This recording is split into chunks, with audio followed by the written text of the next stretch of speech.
Estamos de volta e, como prometido, vamos conversar com o Michel Moreira, que está com o Paulo Melo e fala a respeito dessa coletiva agendada hoje pelo próprio Rio Branco para falar sobre a situação dos jogadores, sobre a situação do time no Campeonato Paranaense, é aqui mesmo, né?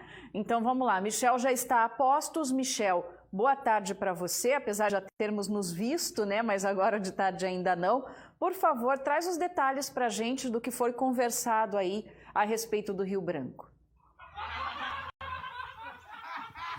Exatamente, Ana. Muito boa tarde para você, boa tarde a todos que estão nos acompanhando aqui no programa Voz do Litoral. Como você bem disse, viu, Diana, a diretoria do Rio Branco convocou uma coletiva de imprensa. Então, todos os colegas da imprensa vieram aqui até a Estradinha conversar com o presidente do Conselho Gestor, Brian Roque, a respeito dessa situação onde no último final de semana a equipe do Rio Branco não entrou em campo no jogo contra o Cascavel, por não ter então jogadores inscritos no BID da CBF. Como a gente já mostrou agora há pouco aqui no Voz do Litoral, um trecho dessa entrevista coletiva, a gente traz novamente aqui o presidente do Conselho Gestor do Rio Branco, Brian Roque, que vai explicar para a gente toda essa situação que deixou o Parnanguara, o torcedor do Rio Branco, bastante chateado durante esse final de semana. Presidente, queria que você falasse primeiramente a respeito dessa primeira situação, dos jogadores não estarem inscritos no BID, fazendo assim com que o time do Rio Branco não conseguisse jogar no final de semana.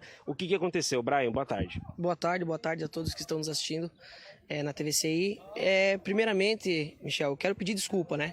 Pedir desculpa ao torcedor do Rio Branco, esse fato que aconteceu, mas eu quero explicar aqui toda essa situação, né? Nós pegamos o Rio Branco no dia 15 de outubro, o presidente era o presidente Mauro De Lázari, e aonde o Mauro pediu a renúncia do cargo, né? Foi por volta do dia 1º de dezembro. Aí nós tivemos uma reunião da diretoria, dos conselheiros do Rio Branco, né? Sendo assim, empossando o Marcos da Cirúrgica Paraná, né? O Marcosinho. Assim, o Marcos teve que ser cadastrado na Receita Federal. Receita Federal essa que estava em recesso, né? Então, o Marcos conseguimos na segunda-feira uma semana antes do campeonato, regularizar essa situação junto à Receita Federal, e na terça-feira todos os documentos dos atletas estavam em posse do então advogado do Rio Branco, Eduardo Vargas, né? Escritório esse que o Rio Branco contratou para fazer as inscrições dos atletas. Foram pagos mais de R$5.000 a esse escritório, né? Escritório esse que o Eduardo Vargas ele advoga, né? Ele é um advogado desportista, e o erro da diretoria foi ter confiado nesse escritório, né? Escritório esse que deixou a diretoria tranquilizada, vai dar certo, e na sexta-feira, onde era o último dia de inscrição, o Eduardo Vargas chega na Federação Paranaense de Futebol às 4 horas da tarde, né? Então, nós já estávamos na estrada, tivemos que parar, né, na estrada para saber da notícia do clube, e infelizmente veio a culminar que não deu tempo da inscrição dos atletas. Eu acho uma total falta de respeito, foi falta de respeito com o torcedor, falta de respeito com os atletas, né?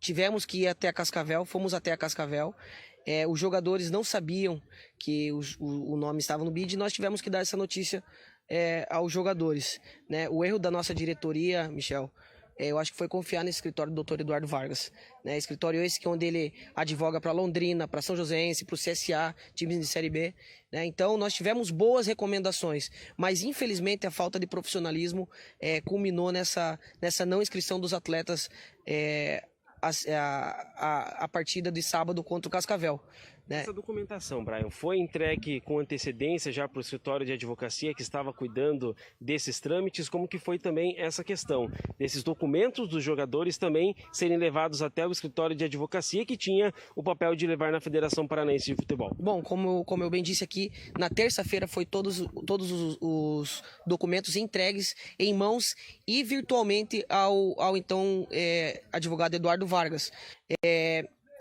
Para vocês terem uma ideia, na sexta-feira nós cancelamos esse contrato. Nós tínhamos um contrato com o Eduardo Vargas, cancelamos esse contrato e na sexta-feira mesmo contratamos outro escritório do Dr. Denis Almada.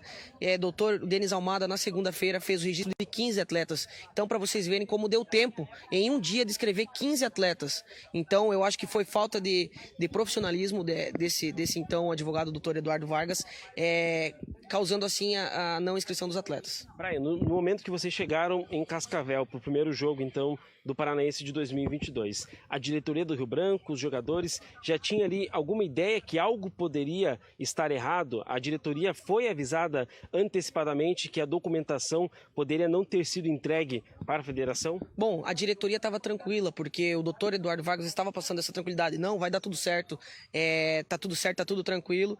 E infelizmente ele mentiu. Mentiu para a diretoria, mentiu para todos os rio-branquistas apaixonados e mentiu principalmente para os atletas, né?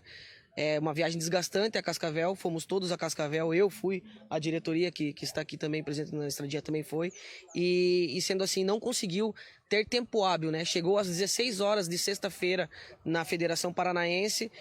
Eu acho que isso foi totalmente uma falta de respeito com todos. Como você disse também, o trabalho já do escritório do Dr. Denis Almada já conseguiu inscrever 15 jogadores do Rio Branco já para essa primeira partida, né, que seria a segunda partida no Paranaense, agora no estadual de 2022. Você me disse que hoje também mais 9 jogadores, sendo assim, poucos jogadores faltarão ainda para entrar no BID. Sim, 15 atletas já entraram ontem no BID, mais 9 atletas entrarão hoje no BID a partir das 14 horas. É importante falar também para o torcedor. Tem jogo já agora na metade da semana, tem estreia do Rio Branco em Paranaguá no domingo, 8 horas da noite, já confirmado pela federação também. Como que está esse contato da diretoria com o torcedor, fazer com que essa mancha seja apagada da história do clube? Como eu disse, Michel, eu acho que essa mancha será apagada com resultados, né? O trabalho da diretoria não para, né? Não podemos também jogar todo um trabalho feito com pagamentos em dia, com boa estrutura, hotel. Então eu acho que isso não pode ser apagado. E provavelmente não. Nós teremos bons resultados em campo e eu acho que isso vai amenizar a dor e o sofrimento que hoje o torcedor do Rio Branco está sofrendo. Quinta-feira nós temos o jogo contra o Cianorte em Maringá, né? E domingo provavelmente teremos promoções de ingressos aos torcedores do Rio Branco para trazer esse público, porque o torcedor do Rio Branco é o 12º jogador do Rio Branco, né? Então, trazer a torcida é muito importante para o estádio, porque torcida ganha jogo. Então, convocar já a nação do Rio Branco aí para estar junto, para apoiar o time, porque a torcida é muito importante para os bons resultados do Rio Branco. Brian, muito obrigado. Então, a gente conversou agora com o presidente do Conselho Gestor do Rio Branco sobre toda essa polêmica, toda essa situação que aconteceu no final de semana, onde o Rio Branco teria que entrar em campo contra o time do Cascavel. Porém, os jogadores não estavam inscritos no BID, o boletim então informativo da CBF. Então, infelizmente, o Rio Branco não conseguiu entrar em campo durante o final de semana, mas já tem 2 partidas marcadas para essa semana. Agora, na quinta-feira e no domingo, já aqui na cidade de Paranaguá. Diana. Tá certo, Michel. Obrigada pelas informações. Realmente, né, eu acompanhei todo o pessoal aí bastante triste, bastante chateado com a situação do Rio Branco, mas independente do que você, torcedor, acha a respeito da diretoria, a respeito de tudo isso que aconteceu, é importante que apoie o Rio Branco nesse momento. A gente tem uma chave difícil, né, Michel? São jogos difíceis pela frente, então esse apoio do torcedor é importantíssimo, é muito importante realmente que não se torça contra o Rio Branco, simplesmente porque acha, né, que é contra a diretoria ou algo nesse sentido. Então é preciso realmente que o torcedor apoie o Rio Branco, que esteja onde ele estiver, né, e que mande essa energia positiva para o time, né, Michel?